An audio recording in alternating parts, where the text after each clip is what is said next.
Speaking of podcasts, you know, Iggy and Evan Turner have a podcast called Point Forward Podcast. And Iggy was talking with Mikal Bridges and said that you're the second most talented player in the NBA.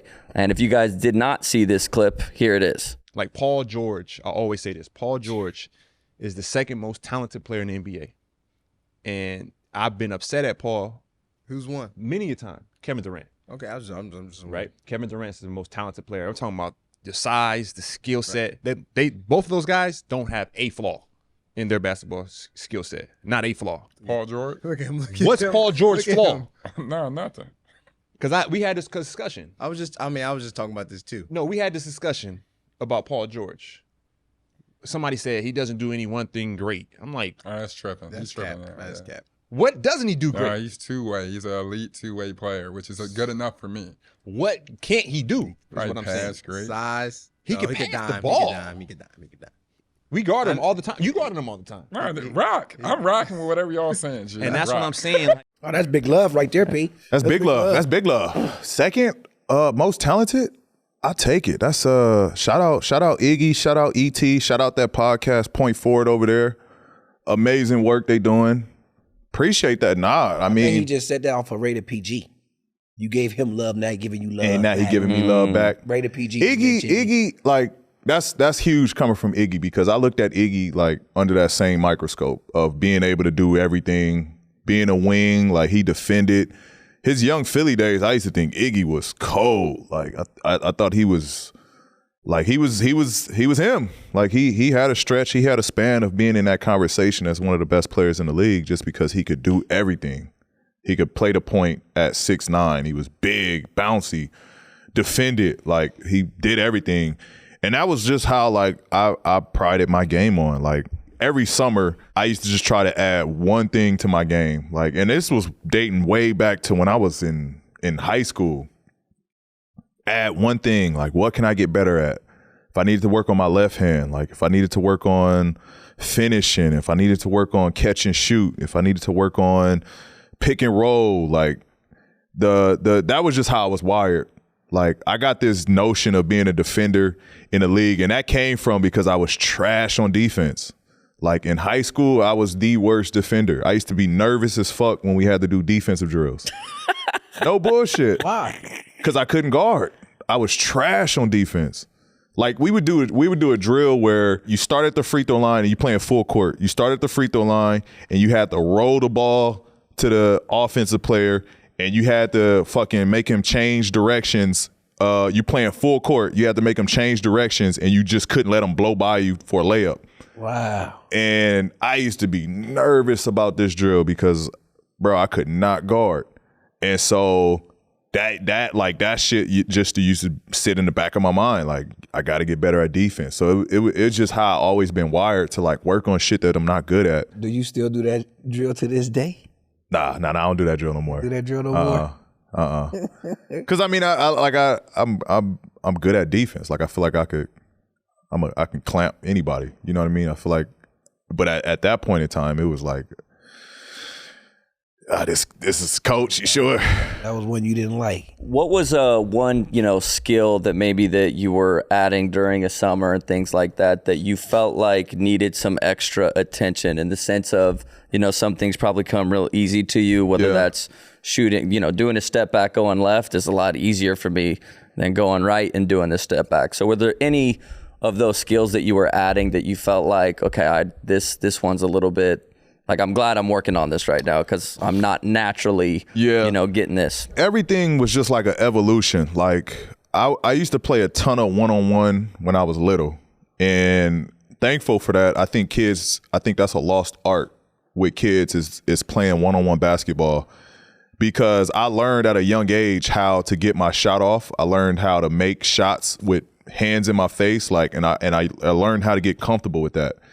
And then from there, it was just a progression of like, all right, how do I learn creativity? Like, where does the creativity come from to create and do different things and different moves? And how, like I would go through moves as if someone was guarding me. Like, that's why I'm so good with change directions. My game is really herky jerky, and it's built off of moving my defender and then counter it quick.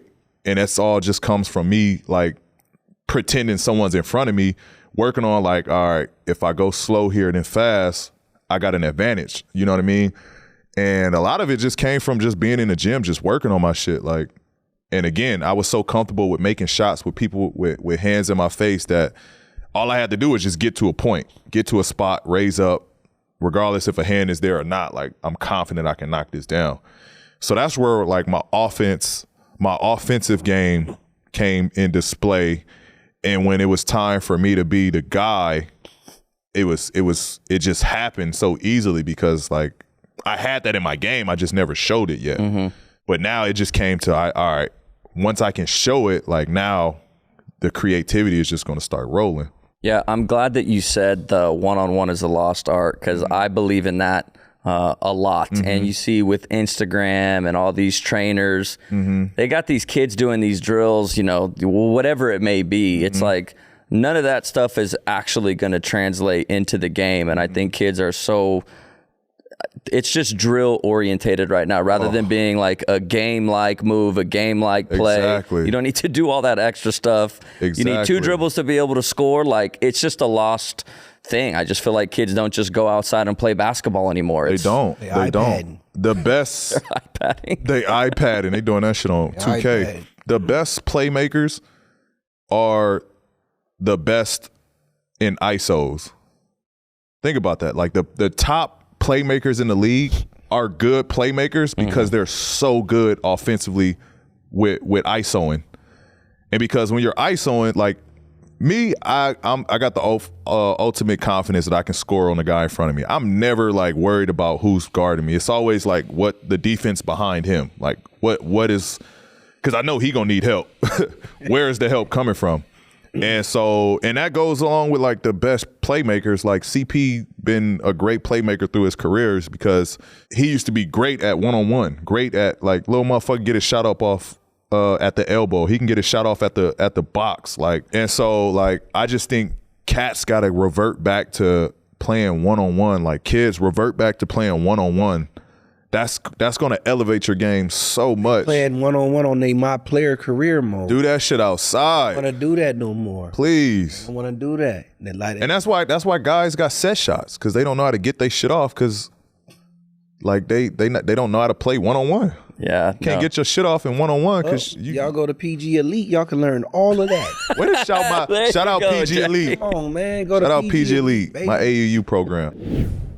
All right, Jackie, it's time to check in on our picks. You late, Dallas. I'm already on mine. You know, it's playoff time, so it's getting serious up on here. Man, I just won big thanks to Jimmy Butler and Bam beating their projections. How'd you do? You ask me that every week and you know I'm up. But please let the people know what Prize Picks is, man. Okay, so Prize Picks is a daily fantasy app where you pick 2 to 6 players, like the video on your screen, then pick if they will have more or less than their Prize Pick projection. You aren't competing against other people. It's just you versus the projections available. So how did you win, Jackie? Man, all I did was place the entry on Russell Westbrook to score more points than he was projected to get, and Trae Young to score less than what he was projected to get. And at the end of the day, I always know how much money I won. But please, let the Prize Pick people know how much money they can win out there. You can win up to 25 times your money on any entry. And on top of all that, all first-time users that deposit and use our promo code PODCASTP will receive a 100% instant deposit match up to $100. He not lying, y'all. It's easy as this. If you deposit $20, Prize Pick's gonna give you $20. If you deposit $100, Prize Pick gonna give you $100. Cha-ching!